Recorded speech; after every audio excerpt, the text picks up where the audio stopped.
യുഹിബ്ബു അഹദുകും അയ്യകുല ലഹമ അഖീഹി മൈതാ. മരിച്ച് ചത്ത് കിടക്കുന്ന ഒരു ശവത്തിന്റെ മാംസം തിന്നാൻ നിനക്ക് ഇത്ര ഇഷ്ടമാണോ? ചത്ത് പുടുത്തു നാറി കിടക്കുന്ന ഒരു ശവം അത് വാരി വലിച്ചു തിന്നാൻ നിനക്ക് ഇത്ര ഇഷ്ടമാണോ? അതിനേക്കാൾ മോശമാണ് ഹസദും നമീമത്തും പറയും. ഇതങ്ങട് പറഞ്ഞു പറഞ്ഞു പറഞ്ഞ് ഇന്ന് ജീവിതത്തിൽ ഫേസ്ബുക്കും വാട്സപ്പ് ഉണ്ടായപ്പോ അങ്ങട് തള്ളിവിടുക. ആർക്കെന്തും പറയാം, ആരെ കുറിച്ചും പറയാം. അള്ളാഹു നമ്മളെ കാത്തുരക്ഷിക്കട്ടെ. ആമീൻ. പെണ്ണുങ്ങളെ, നിങ്ങളാണ് എന്റെ ഒന്നാമത്തെ ആശാത്യം. എടി നീ അറിഞ്ഞോടി. പിന്നെ അവളുടെ ഭാവനയിൽ വരുന്നതൊക്കെ കൂടി ഒരു തിരക്കഥയാക്കിയാൽ ആ സിനിമ 100 ദിവസം 8 ദിവസം കൊണ്ടുപോകും. അമ്മാതിരി മറാക്കളുകൾ. ഖബറിൽ കിടക്കുന്നൊരു ബോധമില്ല. എന്തിനാ മറ്റൊരാളുടെ അഭിമാനത്തെ നമ്മൾ തിന്നുന്നത്? എന്തിനാണ് പറയുന്നത്? ഞാൻ ഒരു കാര്യം ഉറപ്പിച്ചു പറയുന്നു, എന്റെ റബ്ബിനോട് എനിക്ക് പോയാൽ ഒരാളോട് എന്തെങ്കിലും അനാവശ്യം വന്നാൽ എന്റെ റബ്ബിനെ ശിക്ഷിക്കൂല. എനിക്ക് ഉറപ്പാ. ഒരാളെ കുറിച്ചിട്ട് പോലും ഞാൻ ഇന്നവരെ മോശമായിട്ട് പറഞ്ഞു ഉണ്ടെങ്കിൽ ആരും വരെ പ്രസംഗം പിന്നെ പകുതി കട്ട് ചെയ്തുകൊണ്ടൊക്കെ വന്ന ചിലപ്പോ ദേശം ഒരാളെ കുറിച്ചും പറഞ്ഞിട്ടില്ല. അത് കൊല്ലാൻ വേണ്ടി വന്നവനാണെങ്കിലും എന്റെ സ്വഭാവം എന്നെ കൂടെ നടന്ന് ചതിച്ച 100 കണക്കിന് ആളുണ്ട്. ഇപ്പോഴും എന്റെ മുൻപിൽ വന്ന് കണ്ടാൽ ഞാൻ സലാം വന്ന് കെട്ടിപ്പിടിക്കും. വേണം ഒരു മുത്തം കൊടുക്കും. എന്തുകൊണ്ടെന്നറിയാവോ? അത് എലി പറഞ്ഞതുപോലെയാണ്. കൂട്ടിൽപ്പെട്ടുപോയ എലിക്കണീര് വീണ എലി പറഞ്ഞൊരു കഥയുണ്ട്. വെച്ചത് നീയാണെന്നറിയാം, എന്നെ കൊല്ലാനാണെന്നും അറിയാം, എന്നിട്ടും അതിന്റെ അകത്ത് കയറി വന്നത് വിശപ്പിനേക്കാൾ വലുതല്ലല്ലോ മറ്റൊന്നും. കെണി വെച്ചത് നീയാണെന്നറിയാം, വെച്ചത് എന്നെ കൊല്ലാനാണെന്നും അറിയാം, എന്നിട്ടും ഞാൻ ഈ കൂട്ടിലോട്ട് കയറി വന്നത് വിശപ്പിനേക്കാൾ വലുതല്ലല്ലോ മറ്റൊന്നും. നീയാണ് വിത്തന പറഞ്ഞതെന്നറിയാം, അതെനിക്ക് നേരെയാണെന്നറിയാം, എന്നിട്ട് കണ്ടിട്ട് കെട്ടിപ്പിടിച്ചത്. ഇനിയെങ്കിലും ഇതോർത്തിട്ടെങ്കിലും പറയാതിരിക്കട്ടെ എന്ന് വിചാരിച്ചിട്ടാണ്. കിടക്കുന്നതിനേക്കാൾ നല്ലതാണല്ലോ ഒരു ചിരിയിൽ ഒതുക്കുന്നത്. എന്റെ പൊന്നു സഹോദരങ്ങളെ, ഒരു കാര്യം എത്ര ഇബാദത്ത് ചെയ്താലും അവന്റെ നാവ് നന്നായില്ലെങ്കിൽ, അതുകൊണ്ടാണ് റസൂലുള്ളാഹി സ്വല്ലല്ലാഹി അലൈഹി വസല്ലം പറഞ്ഞത്, 2 അവയവങ്ങൾ നിങ്ങൾ എനിക്ക് ജാമ്യം നിന്നാൽ നിങ്ങൾക്ക് സ്വർഗത്തിന് ഞാൻ ജാമ്യം നിൽക്കാം. ഏതാണ് നബി 2 അവയവം? ഒന്ന് നാക്ക്, മറ്റൊന്ന് ഗുഹ്യസ്ഥാനം. ഈ 2 മാംസകഷണം ആരുടെ നന്നായി അവൻ സ്വർഗത്തിലാണ്. ബാക്കി തഴമ്പുണ്ടായാലും തൊപ്പി ഉണ്ടായാലും തടി ഉണ്ടായാലും സ്വർഗത്തിൽ പോകണമെങ്കിൽ ഈ 2 മാംസകഷണം നന്നാവും. അള്ളാഹു നന്നാക്കി തരട്ടെ. ആമീൻ പറയും. അള്ളാഹു നന്നാക്കി തരട്ടെ. ഇതിപ്പോ എന്താ ചുമ്മാ അങ്ങോട്ട് പറയാൻ, പച്ചക്കള്ളം പ്രചരിപ്പിക്കുക, നമീമത്ത് പറയാ, ഹസദ് പറയാ, എന്തൊക്കെയാ പറയാ. അത് കേൾക്കുന്നവർ ഒരാളോട് ജാരിയായ സദക്ക പോലെ ജാരിയായ ഹത്ത് ഇവിടെ നിന്ന് പറഞ്ഞ് അപ്പുറത്തോട്ട് വരെ നാണമില്ല പെണ്ണുങ്ങള്. നിങ്ങൾ പർദ്ദയും തൊപ്പി മാത്രം ഇട്ടുകൊണ്ട് കാര്യമില്ല. ഖബറിൽ കിടക്കുന്ന ഓർമ്മ വേണം. നാക്കിനെ നിയന്ത്രിക്കണം. ഞാൻ പറഞ്ഞ വാക്കുകൾ ഇച്ചിരി ശക്തി കൂടി പോയെങ്കിൽ ഈ നാക്കിന്റെ ഉപദ്രവം ഏറ്റവും കൂടുതൽ അനുഭവിച്ചൊരു മനുഷ്യന്റെ മാനസിക പ്രക്ഷോഭനമാണെന്ന് നമ്മൾ കരുതിയാൽ മതി. അള്ളാഹു നമുക്ക് ബോധം തരട്ടെ. ഇപ്പൊ എത്ര കാര്യം ഞാൻ പറഞ്ഞു? എത്ര കാര്യം പറഞ്ഞു? 3. 4ാമത്തെ കാര്യം പറയാൻ സമയമില്ല. നമുക്ക് ഇത് തന്നെ സൂറത്തുൽ ഹുജറാത്ത് ഇറങ്ങിയത് തന്നെ യേശുവിനെ നിർത്താൻ വേണ്ടി ഒരായത്തന്നെ ഇറങ്ങിയത്. 11 മണിയായി.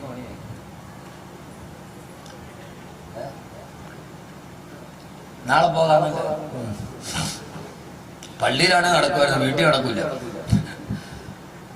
ആദരവായ പ്രവാചകൻ നബി മുഹമ്മദ് മുസ്തഫ സല്ലല്ലാഹു അലൈഹി വസല്ലം. ഇന്ന് ആരുമില്ല പറയാൻ. ഉമ്മായി മോളും ഒക്കെ ഇരുന്നിട്ട് പറയാ. ഇപ്പോ വന്നൊരു സുഹൃത്തുക്കൾ എന്നോട് പറഞ്ഞു, ഉസ്താദ് ഇന്നലെ വാത് വെക്കാൻ വന്നാ വരാൻ പറ്റിയില്ല. എന്ത് പറ്റി മോനെ? വന്ന വഴിക്ക് ഒരു അപകടം ഉണ്ട്. അവര് ബൈക്ക് വന്നിട്ട് വേറെ ബൈക്ക് ഇടിച്ചു. വാപ്പായും മോനും കൂടി ബൈക്കിൽ വരിക, 2 മക്കളും കൂടി വേറൊരു ബൈക്കിൽ വന്നൊരു ഉമ്മായും മോനും ഇടിച്ചു. ഇവര് ഓടിക്കൂടി പോയി 2 പേരെ എടുത്ത് ഹോസ്പിറ്റലിൽ കൊണ്ടുപോകാൻ പോയപ്പോ ഈ 10 വയസ്സേ ഉള്ളൂ മോന്, ഇടിച്ച മോൻ.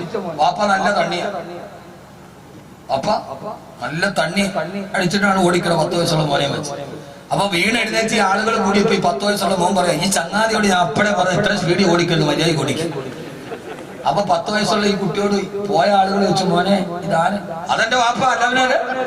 ഞാനാ ചങ്ങാതിയോട് പറഞ്ഞതാണ് നേരെ തുക ഓടിക്കണോ. ആരാ പാതിരാത്രി 10 വയസ്സുള്ള മോനെ പറയാ. ഈ ഒരു അവസ്ഥയിലേക്ക് നമ്മൾ മാറി.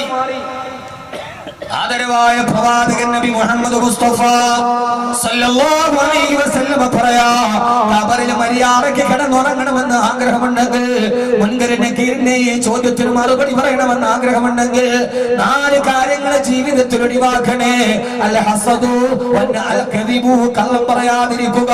വൽ ഹസദു, ഏഷണി പ്രചരിപ്പിക്കാതിരിക്കുക. 3 അന്നമീമ, പരദൂഷണം പറയാതിരിക്കുക. 4 അൽ ബൗലു, മൂത്രമൊഴിച്ചാൽ നന്നായിട്ട് ശുദ്ധിയാക്കുക. ഒരു സഹാബിയെ ഖബറിളക്കിയിട്ട് നബി സല്ലല്ലാഹു അലൈഹി വസല്ലം പറഞ്ഞു, ഈ സഹാബി ഖബറിൽ ശിക്ഷ അനുഭവിക്കുന്നുണ്ട്. അദ്ദേഹം മൂത്രമൊഴിച്ചിട്ട് നന്നായിട്ട് ശുദ്ധിയാക്കാത്ത ആളാണ്. ശുദ്ധിയായില്ലെങ്കിൽ നിസ്കാരം സഹിയാവില്ല, ഇബാദത്തുകൾ സഹിയാവില്ല. അപ്പൊ പിന്നെ ഖബറിൽ ശിക്ഷ കൂടുകയുള്ളൂ. അതുകൊണ്ട് മലമൂത്ര വിസർജനം ചെയ്യുമ്പോ അത് നന്നായിട്ട് ശുദ്ധീകരിക്കണേ എന്ന ഹബീബായ നബി മുഹമ്മദ് മുസ്തഫ എന്ന ഒറ്റ വാക്കിൽ പറഞ്ഞാൽ, ആധുനിക ലോകത്തിന്റെ പുരോഗമനത്തിന്റെ അടയാളമായി ബാത്റൂമുകളിൽ വെച്ച ടിഷ്യൂ ഉടനെ തന്നെ എടുത്തു മാറ്റുക, ജലം കൊണ്ട് നിങ്ങൾ ശുദ്ധീകരിക്കുക. കാരണം ഇത് ഖബറിലെ ശിക്ഷയുടെ കാരണമാണെന്ന് നബിയുനാ റസൂലുള്ളാഹി. വളരെ നിസ്സാരമെന്ന് കരുതുന്നതും ഖബറിൽ വലിയ ഗുരുതരമാണ്. അല്ലാഹു കാക്കട്ടെ. ഇനി ഈ 4 കാര്യങ്ങൾ ഒഴിവാക്കിക്കൂടെ? ഒന്ന് മനസ്സിൽ തീരുമാനമെടുക്കി, പടച്ചോനെ ഞാനിനി ഇതിപ്പോ വേറൊരാൾ കണ്ടാലും ഞാനത് പറഞ്ഞുകൊണ്ട് നടക്കൂല. കണ്ടാൽ പറയണമെങ്കിൽ ആദ്യം പറയേണ്ട ആരാ? നമ്മളൊരു തെറ്റ് ചെയ്തു, അത് കണ്ടാൽ ലോകത്ത് മുഴുവനെ നമ്മൾ ഓടിച്ചെന്നറിയിക്കും. ഇല്ലെങ്കിൽ വാട്സപ്പിൽ എടുത്തിടും, ഇല്ല ഫോട്ടോ ഷോപ്പൊക്കെ ചെയ്ത് നമ്മൾ ഇടും. യഥാർത്ഥത്തിൽ ഒരു തെറ്റ് ചെയ്താൽ കണ്ടാൽ ആദ്യം വിളിച്ചു പറയേണ്ട ആരാ എന്ന് പറയും. പറ മനുഷ്യന്മാരെ, അള്ളാഹു അല്ലേ നമ്മൾ ചെയ്യണ തെറ്റ് ആദ്യം കാണുന്നവരാ? അല്ല. എന്നാൽ അള്ളാഹു സത്താറാണ്, അവൻ മറച്ചു വെക്കുന്നവനാണ്. സത്താർ എന്ന് പറഞ്ഞാൽ അള്ളാഹു ഗഫാറാണ്, പൊറുക്കുന്നവനാണ്. സത്താറുൻ, അവൻ മറച്ചു വെക്കുന്നവനാണ്. നമ്മൾ ചെയ്ത തെറ്റൊക്കെ അപ്പൊ തന്നെ അള്ളാഹു ലോകത്തിന്റെ മുമ്പിൽ പറഞ്ഞാൽ നമ്മുടെ അവസ്ഥ എന്താ? അള്ളാഹുടെ സ്വഭാവമാണ് സത്താർ, മറച്ചു വെക്കണം. ആണ് മനസ്സിൽ തീരുമാനം എടുക്കും. ഇൻഷാ അല്ലാഹ് എനിക്ക് ഞാൻ ചെയ്ത അമലുകൾ എനിക്ക് കിട്ടണം, വേറൊരാൾ കൊണ്ടുപോകരുത്. അതുകൊണ്ട് ഈ 4 കാര്യങ്ങൾ ശ്രദ്ധിക്കുമെന്ന് ഉറപ്പ് വെച്ചൊരക്കൊന്ന് കൈപൊക്കി. എല്ലാരും പൊക്കി അത് പാലിക്കുമെന്ന് എനിക്ക് ഉറപ്പില്ല, എന്നാൽ ഈ 10 പേര് മതി എനിക്ക്. അള്ളാഹു തൗഫീഖ് നൽകട്ടെ. ഞാൻ അവസാനിപ്പിക്കുന്നതിന് മുമ്പ് 4 കാര്യങ്ങൾ കൂടി ജീവിതത്തിൽ വർദ്ധിപ്പിക്കണം. അള്ളാഹു നമ്മളെ ജഹീം എന്ന നരകത്തിൽ നിന്ന് കാക്കട്ടെ. ആമീൻ പറ. അള്ളാഹു ജഹീം എന്ന നരകത്തിൽ നിന്ന് കാക്കട്ടെ. അള്ളാഹു കാക്കട്ടെ. 4 കാര്യങ്ങൾ മാറ്റണം, 4 കാര്യങ്ങൾ വർദ്ധിപ്പിക്കണം. 1 പറഞ്ഞെന്നാ ചെയ്യൂലല്ലേ? പറഞ്ഞാക്ക് വേണ്ടി ദുആ ചെയ്യൂലോ? അതാ പറഞ്ഞ വാത് കേട്ടാൽ ഒന്നും നിങ്ങൾക്ക് നഷ്ടമാവൂല, ഇരുന്നത് ലാഭമാണ്. ഇത് ലാഭമാണ്. ശിഹാബ് തങ്ങൾ റിലീഫിന്റെ ഈ 2 ദിവസത്തെ വാത് അത് വലിയ ലാഭമാണ്. അള്ളാഹു ആ ലാഭം സ്വർഗത്തിൽ കാണാൻ തൗഫീഖ് നൽകട്ടെ. 4 കാര്യങ്ങൾ നാളെ ഖബറിലേക്ക് വേണ്ടി നിങ്ങൾ അധികരിപ്പിക്കണം. ഒന്നാമത്തേത് അസ്സലാ, നമസ്കാരത്തെ അധികരിപ്പിക്കുക. ഫർള് നമസ്കാരം കൃത്യമായിട്ട് അനുഷ്ഠിക്കാത്തവരാണെങ്കിൽ ഫർള് കൃത്യമാക്കുക. ഫർള് കൃത്യമാണെങ്കിൽ അതിന് മുമ്പ് ശേഷമുള്ള സുന്നത്ത് നമസ്കാരങ്ങൾ വർദ്ധിപ്പിക്കുക. നമസ്കാരം വർദ്ധിപ്പിക്കുക. നമസ്കാരം വർദ്ധിപ്പിക്കുക. അല്ലാഹുവിന്റെ പ്രവാചകൻ നബി മുഹമ്മദ് മുസ്തഫ സല്ലല്ലാഹു അലൈഹി വസല്ലമ ആരെങ്കിലും മഗ്രിബ് നമസ്കാരത്തിന് ശേഷം 6 റക്അത്ത് സുന്നത്ത് അവ്വാബി നിസ്കരിച്ചാൽ അവനൊരു ഉംറ ചെയ്തവന്റെ പ്രതിഫലമാണെന്ന് ശഫീഉൽ വറാ നബി മുഹമ്മദ് മുസ്തഫ സല്ലല്ലാഹു അലൈഹി വസല്ലമ. അസ്സലാത്തു, നമസ്കാരം നിർവഹിക്കുക. അല്ലാഹു തൗഫീഖ് നൽകുമാറാകട്ടെ. രണ്ടാമത്തേത് അസ്തസ്ബീഹു, പരമാവധി തസ്ബീഹുകൾ ചെയ്യുക. വെറുതെ മറ്റൊരാളെ ഫിത്രി ഫസാദ് പറയാതെ കിട്ടുന്ന സമയത്തൊക്കെ ദിക്ർ ചൊല്ലണേ, കിട്ടുന്ന സമയത്തൊക്കെ തസ്ബീഹ് ചൊല്ലണേ. ഇന്നലെ ഞാൻ മക്കൾക്ക് പഠിപ്പിച്ചു കൊടുക്കേണ്ട ദിക്ർ പഠിപ്പിച്ചു തന്നു. അതേപോലെ നമ്മുടെ ജീവിതത്തിൽ ധാരാളം ദിക്ർ ചെയ്യണം. അയ്യാദൽ ജലാലി വൽ ഇക്റാം അമിത്നാ അലാ ദീനിൽ ഇസ്ലാം. അതായത് നമ്മൾ ഓതുന്ന ദിക്റാണിത്. അയ്യാദൽ ജലാലി വൽ ഇക്റാം അമിത്നാ അലാ ദീനിൽ ഈ ദിക്ർ പതിവായി ചെയ്താൽ അവൻ ഈമാനോട് കൂടിയല്ലാതെ മരണപ്പെടുകയില്ല എന്ന് ശഫീഉനാ റസൂലുള്ളാഹി. നമുക്ക് ഈമാനോടെ മരിക്കലല്ല വലുത്, അതല്ലേ നമ്മുടെ ജീവിതത്തിന്റെ ഏറ്റവും വലിയ സൗഭാഗ്യം. അല്ലാഹുവേ ആ സൗഭാഗ്യം നൽകണേ അല്ലാഹ്. മൂന്നാമത് ചെയ്യേണ്ടത് ദിക്റുകൾ വർദ്ധിപ്പിക്കുന്നതിനോടൊപ്പം തന്നെ ആ ദിക്റുകളെ പരമാവധി ഇസ്തിഗ്ഫാറിനെ വർദ്ധിപ്പിക്കണം. ഇന്നു മുതൽ തുടങ്ങണേ സഹോദര. റജബ് അവസാനിക്കാറായി. അല്ലാഹുമ്മ ബാരിക് ലനാ ഫീ റജബി വ ശഅബാൻ വബല്ലിഗ്നാ ശഹ്റ റമളാൻ. എല്ലാ ദുആയും പള്ളിയിലായി കഴിഞ്ഞു. ഇനി റജബ് 27 വ്യാഴാഴ്ച ദിവസം മിഅ്റാജിന്റെ നിസ്കാര സമ്മാനമായി കിട്ടിയ രാമാണ് വരുന്നത്. നിസ്കാരം വർദ്ധിപ്പിക്കണേ, ദിക്ർ വർദ്ധിപ്പിക്കണേ. ആ ദിക്റിൽ മൂന്നാമതായി അൽ ഇസ്തിഗ്ഫാർ, ഇസ്തിഗ്ഫാറിനെ വർദ്ധിപ്പിക്കണേ. അസ്തഗ്ഫിറുല്ലാഹൽ അലീം, അസ്തഗ്ഫിറുല്ലാഹൽ അലീം, അസ്തഗ്ഫിറുല്ലാഹൽ അലീം, അസ്തഗ്ഫിറുല്ലാഹൽ അലീം, അസ്തഗ്ഫിറുല്ലാഹൽ അലീം, അസ്തഗ്ഫിറുല്ലാഹൽ അലീം. اغفر لنا اغفراننا. പരമാവധി ദിക്ർ നിങ്ങൾ വർദ്ധിപ്പിക്കണേ, ഇസ്തിഗ്ഫാർ ചൊല്ലണേ. പാണക്കാട് പ്രിയപ്പെട്ട സയ്യിദ് ഹൈദരലി ശിഹാബ് തങ്ങൾ മഹാനവറുകളുടെ ഇജാസിയത്തോടെ കൈമാറപ്പെട്ട സമസ്ത കേരള ജമിയത്തുൽ ഉലമ ഈ ശപിക്കപ്പെട്ട ലോകത്തിന് നന്മയുടെ ചിന്തായി നമുക്ക് മടുത്തു തന്ന മജ്ലിസുൻ നൂറിൽ പങ്കാളികളാവണേ. അത് പ്രകാശത്തിന്റെ മജ്ലിസുകളാണ്. ആ മജ്ലിസുൻ നൂറിൽ നിന്ന് പങ്കെടുത്ത ഒരു വ്യാഴാഴ്ച മജ്ലിസുൻ നൂറിൽ നിന്ന് പങ്കെടുത്താൽ നമ്മുടെ പഴയകാലം തിരിച്ചു വരികയാ. എല്ലാ ബലാ മുസീബത്തും എടങ്ങേറുകൾ മുസീബത്തും ബദിരീങ്ങളുടെ ബറകത്തിനാൽ ഇമൈ കാക്കണേ യാ റബ്ബനാ.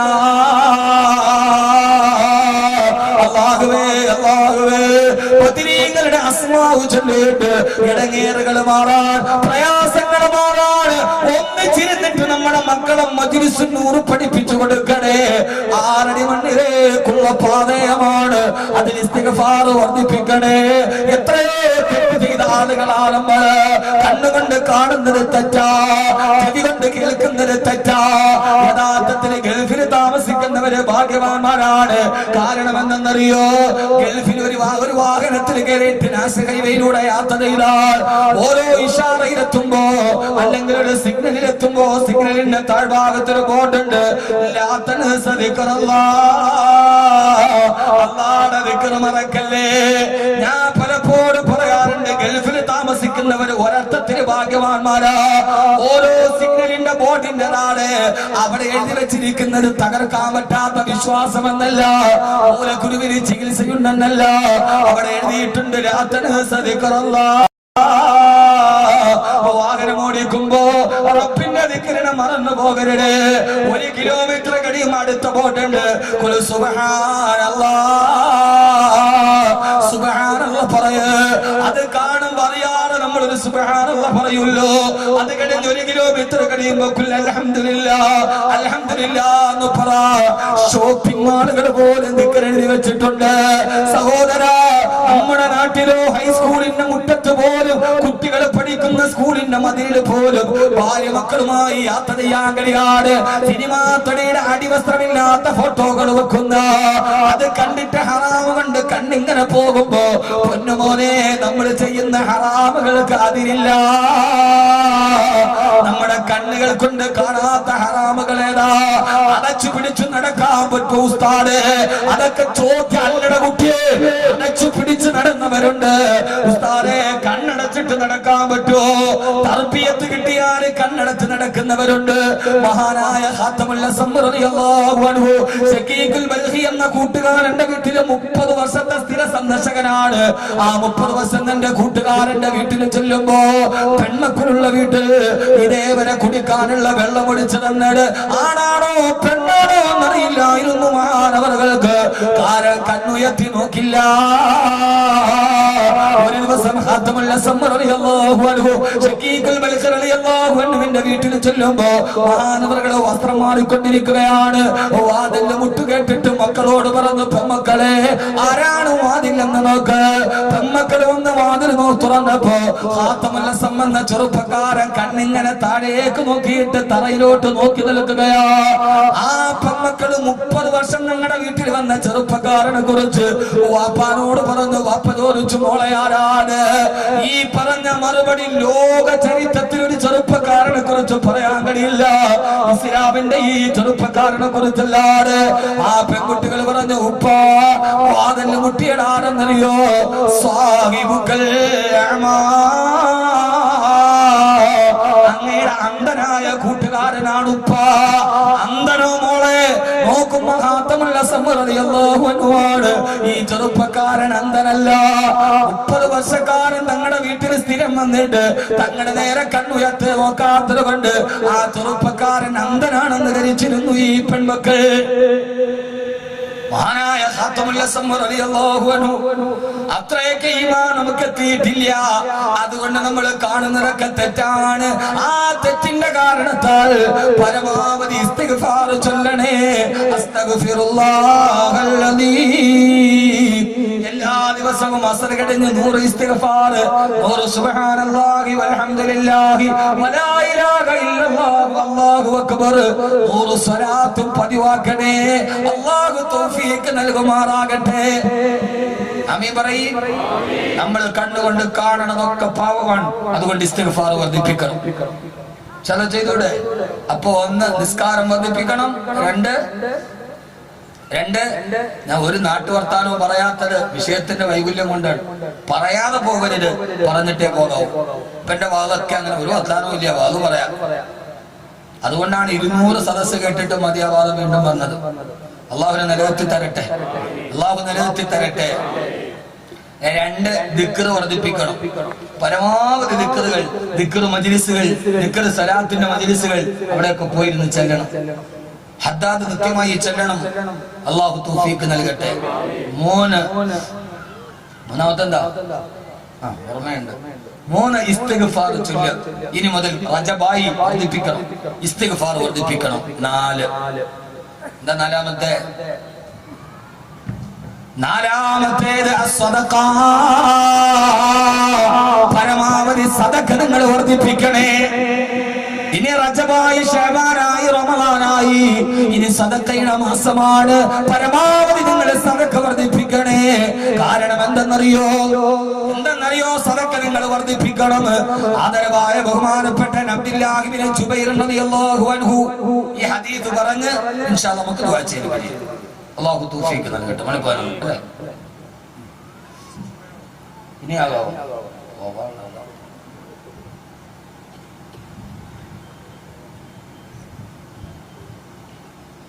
ഒത്തിരി ഒന്നും വാരി വലിച്ചോണ്ടാൽ നിങ്ങൾക്ക് ഉറക്കം വരും, ഞാൻ ക്ഷീണിക്കുകയും ചെയ്യും. ഇപ്പൊ ചൂടായ പിന്നെ ഞാൻ 1 മണിക്കൂർ സംസാരിക്കണം. കുഴഞ്ഞു വീണു, ആ സൈസ് ചൂടാ. ഇത് ചെറിയ പണിയല്ല, ഇത് പണി വല്ലാത്ത പണിയാണ്. അള്ളാഹു നമ്മുടെ ഉസ്താദന്മാർക്ക് ആഫിയത്ത് ആരോഗ്യം കൊടുക്കട്ടെ. അള്ളാഹു നമ്മുടെ മുൻഗാമികൾ അവര് ചലിപ്പിച്ചു വന്ന പാതയിലാണ് നമ്മൾ ജീവിക്കണം. അള്ളാഹു നമുക്ക് ഹക്കിന്റെ പാതയിൽ ജീവിക്കാൻ അള്ളാഹു തൗഫീഖ് നൽകട്ടെ. ദറസ് എടുത്തുകൊണ്ടിരിക്കുന്നു ജാമിയയിൽ. ആളുകൾ കൊണ്ടുവന്ന് കുളിക്കാൻ നേരത്ത് വല്ലാത്ത പനി.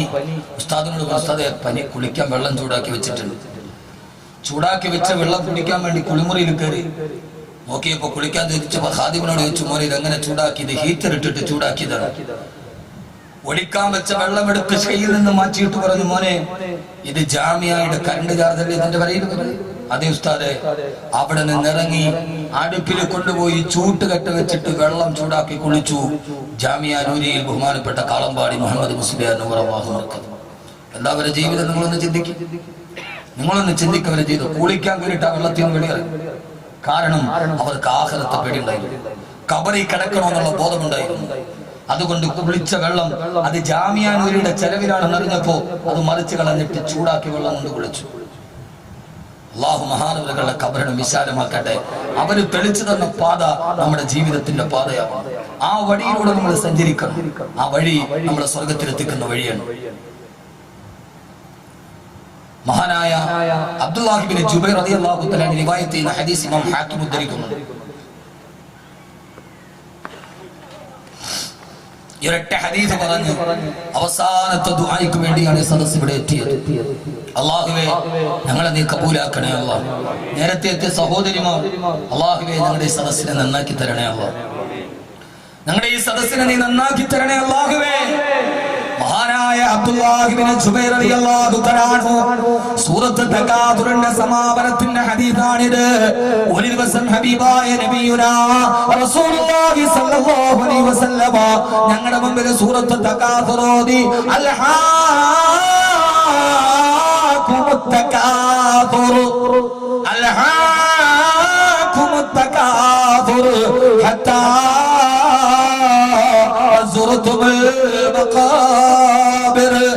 ഏതുവരെയാണ് മനുഷ്യ നിന്റെ ഈ പരാമം നിലനിൽക്കുന്നത്? നിന്റെ ഖബറിൽ നിന്നെ അടക്കുന്നത് വരെ ഈ ആയത്തോടെ നിർത്തിയിട്ട് അല്ലാഹുവിന്റെ റസൂൽ മദീനത്തെ പള്ളിയുടെ മിമ്പറിൽ ഇരുന്നിട്ട് ഞങ്ങളോടൊരു പ്രസംഗം നടത്തി. എന്നിട്ട് പറയാ യഖൂലു ഇബ്നു ആദം മാലി മാലി. ആദമിന്റെ സന്തതികൾ വിളിച്ചു പറയാണ് മാലി മാലി, എന്റെ സമ്പാദ്യമേ എന്റെ സമ്പാദ്യമേ എന്റെ സമ്പാദ്യമേ എന്നാദമിന്റെ മക്കൾ വിളിച്ചു പറയുന്നുണ്ട്. ആ സമയത്തെല്ലാം ഹബീബായ നബി തങ്ങൾ ചോദിക്കുകയാ, പണം പണം എന്ന് പറഞ്ഞവൻ കെട്ടിപ്പിടിച്ചു നടന്നിട്ടും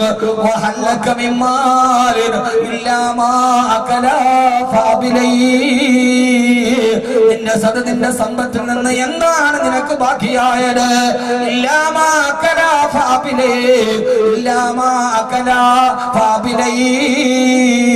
നീ കഴിച്ചതെല്ലാം വിസർജ്യമായിട്ട് വെളിയിൽ പോയല്ലോ. സമ്പത്തിന്റെ ഭൂരിഭാഗം ചെലവഴിച്ചത് ഭക്ഷണത്തിനാണ്, അത് മുഴുവനും വിസർജ്യമായി വെളിപ്പോയല്ലോ. നീ ധരിച്ച വസ്ത്രങ്ങളെല്ലാം മണ്ണിലേക്ക് നുരുമ്പി നുരുമ്പി പോയല്ലോ. എന്താണ് മോനെ നിന്റെ സമ്പത്തിന് ബാക്കിയായത്? എന്താണ് നിന്റെ ജീവിതത്തിന് ബാക്കിയായത്?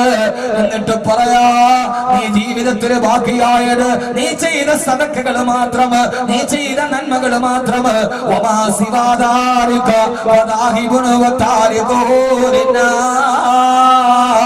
അതൊഴിച്ചതെല്ലാം നിന്റെ ജനങ്ങൾ കൊണ്ടുപോയതാണ്. നീ ചെയ്ത നന്മകളാണ് നിന്റെ 6 അടി മണ്ണിലേക്ക് ബാക്കിയുള്ളത്. ഞാൻ ഈ സദസ്സിൽ വന്നിരുന്നപ്പോ ഒരു സഹോദരൻ എന്നോട് പറഞ്ഞു, ഉസ്താദേ ഒരു സദഖയുണ്ട് അറബി കോളേജിന് വേണ്ടി, ഹിഫ്ള് കോളേജിന് വേണ്ടി. ആ സഹോദരൻ നിറഞ്ഞ മനസ്സോടെ കയ്യിലേൽപ്പിക്കുമ്പോ ഹൃദയമല്ലാതെ തണുത്തു പോയി. സഹോദരങ്ങളെ, അള്ളാഹു നമുക്ക് നിലനിർത്തി അനുഗ്രഹിക്കുമാറാകട്ടെ. അള്ളാഹു നിലനിർത്തി അനുഗ്രഹിക്കുമാറാകട്ടെ. എന്റെ ജീവിതത്തിൽ ഒരു സമ്മാനം പോലെ എപ്പോഴാണ് മരണം വരുന്നതെന്നറിയില്ലല്ലോ, ഏത് സമയത്താണ് മരണം വരുന്നതെന്നറിയില്ലല്ലോ. കേരളത്തെ നടിക്കൊരു മരണമുണ്ട്. ഇബ്രാഹിം മൗലവി എന്ന ആലിമായ ഒരു സഹോദരൻ, അദ്ദേഹത്തിന്റെ ഉമ്മ വയനാട്ടിലാണ്. അവിടെ ഉമ്മയെ കാണാൻ പോയി. മൂവാറ്റുപുഴയിൽ നിന്ന് 16 വയസ്സുള്ള മോള് ഉമ്മയുടെ ഖിദ്മത്തിന് വയനാടിലാ. തിരിച്ചിറങ്ങുമ്പോ വാപ്പാനോട് പറഞ്ഞു, വാപ്പാ എനിക്കും കൂടെ വരണം, എനിക്ക് ഉമ്മാന്റെ കൂടെ വരണം, എനിക്ക് എന്റെ വീട്ടിൽ വരണം. മോളെ ഉമ്മുമാക്ക് ഖിദ്മത്തിന് ആരുമില്ല, പൊന്നുമോൾ ഇവിടെ നിൽക്ക ഇല്ല. ഉപ്പ കരയാൻ തുടങ്ങി. 16 വയസ്സുള്ള മോള്. മക്കളെ കരഞ്ഞാ പിന്നെ നമ്മുടെ കൽവിളകുമല്ലോ. അവന്റെ കണ്ണീര് കണ്ടാൽ കൽബ് വല്ലാതെ പൊട്ടിക്കരയുമല്ലോ. നിർബന്ധത്തിന് വഴങ്ങി ഉപ്പാന്റെ ഉമ്മാന്റെ കൂടെ കൂടി. അങ്ങനെയാണ് മരണമെന്ന് 3 അക്ഷരം തീരുമാനിച്ചാൽ പിന്നെ കാമുകനെ പോലെ മാടി വിളിക്കും. ഉപ്പാന്റെ ഉമ്മാന്റെ കൂടെ ബസ്സിൽ കയറി മൂവാറ്റുപുഴ ബസ് സ്റ്റാൻഡിൽ വന്നിറങ്ങുമ്പോ 4 മണി സുബഹിന്റെ സമയമായി. അവിടെ വെച്ചിട്ട് പോയ ബൈക്കിൽ കയറി ഉപ്പയും ഉമ്മയും 16 വയസ്സുള്ള മോളും ഇബ്രാഹിം മൗലവി ബൈക്ക് ഓടിക്കുന്നു. വയനാട് നിന്ന് കൊടുത്തുവിട്ട കുറെ പാക്കറ്റുകൾ ഹാൻഡിൽ തൂക്കിയിട്ടിട്ടുണ്ട്. കോതമംഗലത്തേക്കുള്ള റോഡിലേക്ക് കയറുമ്പോ സുബഹിന്റെ സമയമായി. അദ്ദേഹത്തിന്റെ പുറകെ ഒരു ടാങ്കർ ലോറി വരുന്നുണ്ട്. വീട്ടിലേക്ക് ജോലി ചെയ്യുന്ന പള്ളിയിലേക്ക് ബൈക്ക് തിരിക്കാൻ. ബൈക്ക് തിരിച്ചപ്പോ ഹാൻഡിൽ തൂക്കിയിട്ട ലഗേജുകൾ വീടിന്റെ ഇടയിൽ കുടുങ്ങി. അവര് നേരെ എന്നിട്ടാറിട്ട് റോഡിലേക്ക് വലതുവശത്തേക്ക് വീണു. ഭാര്യയും മോളും വലതുവശത്തേക്ക് വീണു. പുറകിലൂടെ വന്ന് ടാങ്കർ ലോറി റോഡിലേക്ക് തെറിച്ചു വീണ ശരീരത്തിലൂടെ കയറി ഇറങ്ങി. ശബ്ദം കേട്ട് ഡ്രൈവർ വണ്ടി നിർത്തി. ചാടി ഇറങ്ങുമ്പോൾ മുമ്പിലെ ടയറിന്റെ മുറകിൽ ആ പ്രിയപ്പെട്ട ഭാര്യയുടെ അരയിലോട്ട് കയറി നിൽക്കുന്ന വീല്, താഴത്തെ ബായ്ക്ക് ഭാഗത്തെ വീലിന്റെ അടിയിൽ പൊന്നുമോളുടെ ശരീരം ചതഞ്ഞിറഞ്ഞ് കിടക്ക. ഇബ്രാഹിം മൗലവി ഇടത്തോട്ട് തെറിച്ചു വീണു. ആ തെറിച്ചു വീണ മനുഷ്യൻ ചാടി ഇടനേക്കുമ്പോ അല്ലാ അദ്ദേഹത്തിന്റെ വലത്തെ കൈ തോളോട് ചേർന്ന് വണ്ടിയുടെ ശരീരത്തിൽ വണ്ടിയോടെ വീലിന്റെ അടിയിൽ കിടന്ന് ചതഞ്ഞരഞ്ഞു പോയി. ചാടി എഴുന്നേക്കുമ്പം ഒരു നിമിഷം കൊണ്ട് ആ മനുഷ്യന് വലത്തെ കൈ പൂർണ്ണമായിട്ടില്ല. ഒരു കൈ നഷ്ടപ്പെട്ട മനുഷ്യൻ ചോര ഒലിപ്പിച്ചുകൊണ്ട് ആ സമയത്ത് ചാടി എഴുന്നേക്കുമ്പോ വാഹനത്തിന്റെ അടിയിൽ കിടന്ന് മോള് വിളിക്കുന്നുണ്ട് ഉപ്പാ. ആ മനുഷ്യനോട് കൂടിയ നാട്ടുകാരുടെ മുമ്പിൽ ഒന്നും ചെയ്യാൻ കഴിയുന്നില്ല. ടാങ്കർ ലോറിയുടെ അടിയിലാണ് മയ്യത്ത് കിടക്കുന്നത്. ആ മനുഷ്യൻ ഒരു കൈ നഷ്ടപ്പെട്ട മനുഷ്യൻ പ്രാന്തനെ പോലെ ഓടി, എന്റെ പൊന്നുമോളെ ഒന്ന് രക്ഷിച്ചു തരുവോ, എന്റെ പൊന്നുമോള് ആ ടയറിന്റെ അടിയിൽ നിന്ന് എടുക്കാൻ കഴിയോ? ഏത് കോടീശ്വരനും നിസ്സഹായനാകുന്ന സമയം അവസാനം എയർഫോഴ്സ് വന്ന് ടാങ്കർ ലോറി വലിച്ചു മാറ്റിയിട്ടാണ് മയ്യത്ത് വെളിയിലോട്ടെടുക്കുക. അപ്പോഴേക്കും ഭാര്യ വിട പറഞ്ഞു. മോളുടെ ശരീരത്തിൽ അനക്കമുണ്ട്. 4 മണിയായപ്പോ പൊന്നുമോളും വഫാത്തായി. ഇബ്രാഹിം മൗലവി എറണാകുളം അമൃത ഹോസ്പിറ്റലിൽ കൈ നഷ്ടപ്പെട്ട ഐസിന് ബോധം കെട്ട് കിടക്കുന്നു. എന്റെ പ്രിയപ്പെട്ട സഹോദര, ഒരൊറ്റ നിമിഷം കണ്ടാണ് ആ പാവപ്പെട്ടവന്റെ ജീവിതം നഷ്ടപ്പെട്ടത്. വലത് കൈയും നഷ്ടപ്പെട്ടു, ഭാര്യയും പൊന്നുമോളും നഷ്ടപ്പെട്ടു. അദ്ദേഹത്തെ കാണാൻ പോയപ്പോ അമൃത ഹോസ്പിറ്റലിലെ ഐസിന് 7ാമത്തെ ദിവസമാണ് ബോധം വീഴുന്നത്. ബോധം വീണപ്പോഴേ ആരുമായൊരു മനുഷ്യൻ സ്വന്തമായിട്ടൊരു വീട് പോലുമില്ല. 6 വർഷം മുമ്പ് എന്നെ വേദന കണ്ടപ്പോ പറഞ്ഞ വാക്കവി ദുആ ചെയ്യണേ സ്വന്തമായിട്ടൊരു വീടിന്. ഈ അപകടം നടന്നപ്പോ ഞാൻ അന്വേഷിച്ചു, ഒരു വാടക വീട്ടിലാണ് ഇപ്പോഴും താമസിക്കുന്നത്. 6 ദിവസം കഴിഞ്ഞ് ബോധം വീണപ്പോ അടുത്ത് നിന്നവരോട് പറഞ്ഞതെന്നറിയോ, എന്റെ വലത്തെ കൈ ചതഞ്ഞരഞ്ഞു പോയിന്ന്. എന്റെ ഭാര്യയോടും മകളോടും പറയല്ലേ, മരിച്ചത് അദ്ദേഹം അറിഞ്ഞിട്ടില്ല. ആളുകൾ പറഞ്ഞ് അപ്പുറത്തെ ഐസിന് ഭാര്യയും മക്കളുമുണ്ട്. സ്വാദം വന്നിടനെ എന്റെ വലത്തെ കൈ പോയെന്ന് എന്റെ ഭാര്യയോടും മകളോടും പറയരുത്. അവർക്കത് സഹിക്കാൻ പറ്റൂല. തന്റെ ഭാര്യയും മകളും ആരുടെ മണ്ണിലേക്ക് പോയിട്ട് 6 ദിവസമാണെന്ന് ആ പാവപ്പെട്ടവൻ അറിഞ്ഞില്ല. സഹോദരങ്ങളെ, ഒരു നിമിഷം മതി മനുഷ്യന്റെ ജീവിതം മാറി മറിയാൻ. ഇന്നലെ കോട്ടക്കലെ അപകടത്തിൽ ചൊക്ലിയിലെ ഒരു പാവപ്പെട്ട ഉമ്മയ്ക്കും വാപ്പയ്ക്കും നഷ്ടപ്പെട്ടത് സലാം പറഞ്ഞു പോയ 3 മക്കളാണ്. അല്ലാഹുവേ, അല്ലാഹുവേ, നിന്നോടല്ലാതെ ഞങ്ങൾ ആരോട് ചോദിക്കാൻ? നീയാണ് വിധിക്കുന്നവൻ, നീയാണ് തിരക്കഥ മെനയുന്നവൻ. നിന്റെ അടുക്കലാണ് ഓരോ ചലനവും. ഇവിടെ നിന്നൊരു കാല് വെക്കുന്നതും മരണത്തിലേക്കാണോ ജനനത്തിലാണോ എന്നറിയുന്നത്. അർ-റഹ്മാനു അർശിന്റെ അധിപതിയേ നീയാണ് അല്ലാഹുവേ. ഞങ്ങളുടെ അടുത്ത നിമിഷം ഏതാണ് ഞങ്ങൾക്കറിയില്ല അല്ലാഹ്. ഞങ്ങളുടെ ജീവിതം നീ ഖൈറിലാക്കണേ അല്ലാഹ്. അതുകൊണ്ട് ജീവിതത്തിൽ ഇനി നന്മകളുടെ പക്ഷത്ത് നിലനിൽക്കണം, നന്മയുടെ പാതയിലൂടെ നടക്കണം. ജീവിതത്തിൽ മരിച്ചാലും ദുആ ചെയ്യാൻ കുറച്ച് നന്മകൾ ജീവിതത്തിൽ നമ്മൾ ബാക്കിയെടുക്കണം. അല്ലാഹു തൗഫീഖ് നൽകട്ടെ. ആരൊക്കെ എന്തൊക്കെ പറഞ്ഞോട്ടെ, നമ്മുടെ ജീവിതം പടച്ചറപ്പിന്റെ മുമ്പിൽ കണക്ക് പറയാൻ ഒരു ഹറാമും ബാക്കിയില്ലാത്ത ജീവിതമാകണം. അതിനാണ് ജീവിക്കുന്ന ആരും പറയട്ടെ, ബാക്കവിയെ കുറിച്ച് പറയട്ടെ, ഫൈസിയെ കുറിച്ച് പറയട്ടെ, ഹാജിയാരെ കുറിച്ച് പറയട്ടെ, ഇതിന്റെ പ്രവർത്തകരെ കുറിച്ച് പറയട്ടെ, വിഷയമല്ല. ഞങ്ങൾക്ക് വേണ്ടത് റബ്ബിന്റെ തൃപ്തിയാണ്. എനിക്ക് 3 മക്കളാണ്. എന്റെ മക്കള് ഞാൻ മരിച്ചിട്ട് കരയാൻ മറന്നുപോയാലും എന്റെ മയ്യത്തിന്റെ മുമ്പിൽ കരയാനും ദുആ ചെയ്യാനും 100 കണക്കിന് മക്കളെ നിർത്തിയിട്ടാണ് ഞാൻ മരിച്ചു പോകുന്നത്. ഡിസംബർ 30-ന് ശംഖുമുഖത്ത് പ്രസംഗം കഴിഞ്ഞ് നേരെ പോയി പട്ടാമ്പിയിൽ പുതുവത്സര പ്രഭാഷണത്തിന്. ഡിസംബറിന്റെ തണുപ്പ്. അവിടുന്ന് തിരുവനന്തപുരത്ത് നിന്ന് സീറ്റിൽ കയറി ഉറങ്ങിയതാണ്. എഴുന്നേൽക്കുന്നത് ഒറ്റപ്പാലത്തിന്റെ ഹിഫ്ദ് കോളേജിന്റെ മുറ്റത്താണ്. അബു വന്നിട്ട് തട്ടി എഴുന്നേൽപ്പിച്ചു, ഉസ്താദേ എഴുന്നേൽക്ക്. എഴുന്നേറ്റ് ഡോറ് തുറന്നിറങ്ങുമ്പോ ഡിസംബറിന്റെ മരം കോച്ചുന്ന തണുപ്പ്, തലയിൽ കെട്ടിയ ഷാൾ ഇങ്ങനെ കൂട്ടി കൈ ഇങ്ങനെ വിറക്കുന്നുണ്ട്, തണുപ്പെടുത്തിട്ട് പാലക്കാടൻ തണുപ്പ്. വെളിയിലോട്ടിറങ്ങുമ്പോ ഞാൻ കണ്ട കാഴ്ച, ആ ഡിസംബറിന്റെ തണുപ്പിൽ 11 വയസ്സ് പോലും പ്രായമാകാത്ത എന്റെ ഹിഫ്ള് കോളേജിലെ ഹാഫിളീങ്ങളായ പൊന്നുമക്കള് ആ സമയത്ത് ഒതുവെടുത്തിട്ട് അവര് തഹജ്ജുദ് നിസ്കരിക്കുകയാണ്. അവിടെ ഖുർആൻ അവരുടെ മുമ്പിൽ ഇരിക്കുന്നുണ്ട്. ആ പൊന്നുമക്കൾ 50 എണ്ണവും, ചിലതൊക്കെ ഇത്ര പോലുമില്ല, അവരവിടെ ഉറക്കമായിട്ട് തഹജ്ജുദ് നിസ്കരിക്കുന്നുണ്ട്. നേരെ ഒതുവെടുത്ത് സുബഹിയുടെ ബാങ്ക് കാത്തു നിന്നു. വെളിയിൽ ഞാൻ വന്നത് കുട്ടികൾ അറിഞ്ഞിട്ടില്ല. ലൈറ്റ് ഓഫ് ആക്കിയിട്ട് തഹജ്ജുദാണ്. വരാന്തയിലൂടെ സുബഹിന്റെ ബാങ്ക് കാത്ത് നടക്കുമ്പോ ഒരു ദുആ കേട്ടു. എന്റെ പൊന്നുമക്കൾ അല്ലാഹുവേ, വഅദ് പറഞ്ഞ് വരുമ്പോ ഞങ്ങൾക്കുള്ള അന്നത്തിന്റെ വകയുമായി വരുന്ന ഞങ്ങളുടെ വാക്കവി ഉസ്താദിന് സ്വർഗം കൊടുക്കണേ അല്ലാ. എന്റെ ജീവിതത്തിൽ എന്റെ ഹൃദയത്തിൽ അത്ര തണുപ്പുണ്ടായതുപോലെ പിന്നൊരു തണുപ്പുണ്ടായിട്ടില്ല. ഞങ്ങളെ സഹായിക്കുന്നവരെ നീ സഹായിക്കണേ അല്ലാ. അതുകൊണ്ട് ഞാൻ പറയുന്നത് സഹോദരങ്ങളെ, മരിച്ചതിന് ശേഷം മലന്ന് കിടക്കുമ്പോ അഭിമാനത്തോടെ ഓർക്കാൻ കഴിയുന്ന സൽക്കർമ്മങ്ങളെ ജീവിതത്തിൽ ബാക്കിയാക്കി വിട പറയാൻ ധൈര്യമുണ്ടോ? എന്നാൽ ജഹീമിനെ കാണുന്ന നേരം നിങ്ങൾ അല്ലാഹുവിന്റെ സ്വർഗത്തിലേക്ക് നടന്നു പോകേണ്ടവരാണ്. അല്ലാഹു നമ്മളെ അവിടെ എത്തിക്കുമാറാകട്ടെ.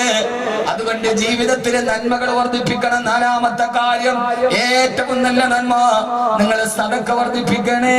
അല്ലാഹു സ്വീകരിക്കുമാറാകട്ടെ. അല്ലാഹു സ്വീകരിക്കുമാറാകട്ടെ. അല്ലാഹു സ്വീകരിക്കുമാറാകട്ടെ. ഞാൻ ഇവിടെ വന്നിരിക്കും ഒരു സഹോദരൻ, എന്റെ കയ്യിൽ 25,000 രൂപ ഉസ്താദേ ഹാഫിളീങ്ങൾക്കാണ്, ഞാൻ ചോദിച്ചിട്ടില്ല. അല്ലാഹു ആ സഹോദരന് ഖൈർ നൽകട്ടെ. നമ്മുടെ ദുആക്ക് വേണ്ടി എത്രയെത്ര ആളുകൾ, എത്രയോ ആളുകൾ അല്ലാഹു സ്വീകരിക്കട്ടെ. ഈ തൃശ്ശൂരുള്ള ഈ പാവറട്ടിക്കടുത്തുള്ള ഒരു കുടുംബം, മകൾക്ക് മാനസികമായി നല്ല വളർച്ചയില്ല. 2 വർഷം മുമ്പാണ് എന്റെ പ്രിയപ്പെട്ട ഇബ്രാഹിം ആജിയുടെ വീട്ടിലിരിക്കുമ്പോൾ അല്ലാഹു കുടുംബത്തിന് ബറക്കത്ത് നിറച്ചു കൊടുക്കട്ടെ, നന്മ നൽകട്ടെ. സ്നേഹിക്കാൻ മാത്രം അറിയുന്ന മേൽക്കൂരയുടെ കീഴിൽ ഇങ്ങനെ ഇരിക്കുമ്പോ ആ മകളുമായിട്ട് എന്റെ അടുക്കൽ വരുന്നത്, ഞാൻ പറഞ്ഞ എല്ലാ സദസ്സിലും പങ്കെടുത്ത ദുആയിലാക്ക് 2 വർഷം കഴിയും ഇൻഷാ അല്ലാഹ് റബ്ബ് മാറ്റം തരും. ഇന്ന് അസറകന് ഞാൻ വീട്ടിൽ പോയി, അന്ന് നന്നായിട്ട് സംസാരിക്കാത്ത പൊന്നുമോള് സ്ഫുടമായിട്ട് സംസാരിക്കുന്നു. കണ്ണീരോടെ 2 വർഷം മുമ്പ് ഇബ്രാഹിം ആദിയുടെ വീട്ടിൽ വന്ന് എന്നെ പരിചയപ്പെട്ട ആ വാപ്പയും ഉമ്മയും പറഞ്ഞു, ഉസ്താദേ സമാധാനമായി 2 വർഷമാകുന്നു നിങ്ങളെ പരിചയപ്പെട്ടിട്ട്. എന്റെ പൊന്നുമോളുള്ള കാര്യം സ്വന്തമായി ചെയ്യാൻ തുടങ്ങി, നന്നായിട്ട് സംസാരിക്കാൻ തുടങ്ങി.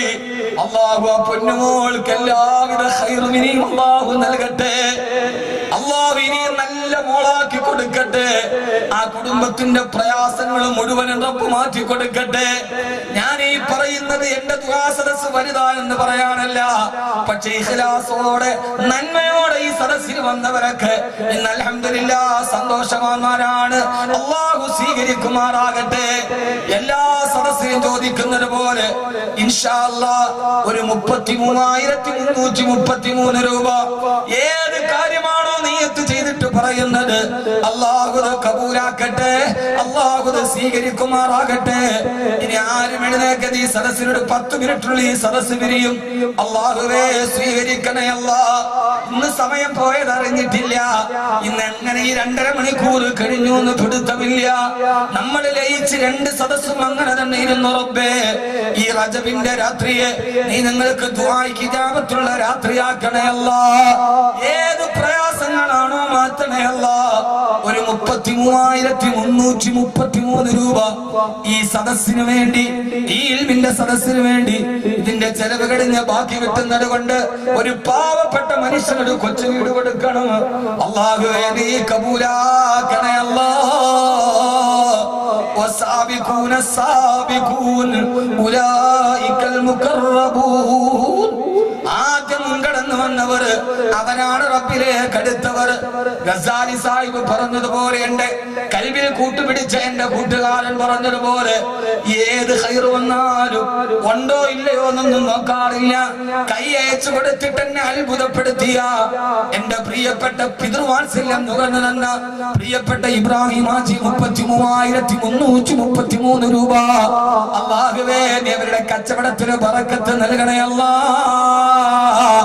ഐശ്വര്യം പ്രദാനം ചെയ്യണേ അല്ലാ, എല്ലാവിധ നിഅമത്തുകളും നീ ആവോളം നൽകി ശർറുകളെല്ലാം തട്ടിമാറ്റണേ അല്ലാ. ഈ വിനീതന്റെ അതിന് മാത്രം ഒരു മകന്റെ വാത്സല്യത്തോട് അല്ല, ഒരു ജേട്ടന്റെ വാത്സല്യത്തോട് ഇവിടെ എത്തിയതാണെന്ന് തങ്ങിയതാണെന്ന് തിരിച്ചു പോവുകയാണ് ഒരു പാവപ്പെട്ടവന്റെ വാത് കേൾക്കാൻ. റബ്ബേ, അദ്ദേഹത്തിന് പ്രിയപ്പെട്ട ഭാര്യക്കും നീ ആഫിയത്തും ആരോഗ്യവും അവസാനം വരെ നിലനിർത്തി കൽബിന് സമാധാനവും സന്തോഷവും ഐശ്വര്യവും നൽകണേ അല്ലാ. മക്കളെ നീ കബൂലാക്കണേ അല്ലാ. വലിയ ആഗ്രഹത്തോടെ ആലിമീങ്ങളോടുള്ള സ്നേഹം കൊണ്ട് കുഞ്ഞുമക്കളെ ഹാഫിളീങ്ങളാക്കാനുള്ള പരിശ്രമത്തിലാണ്. ആ പൊന്നുമക്കളെ നീ ഹാഫിളീങ്ങളാക്കണേ അല്ലാ.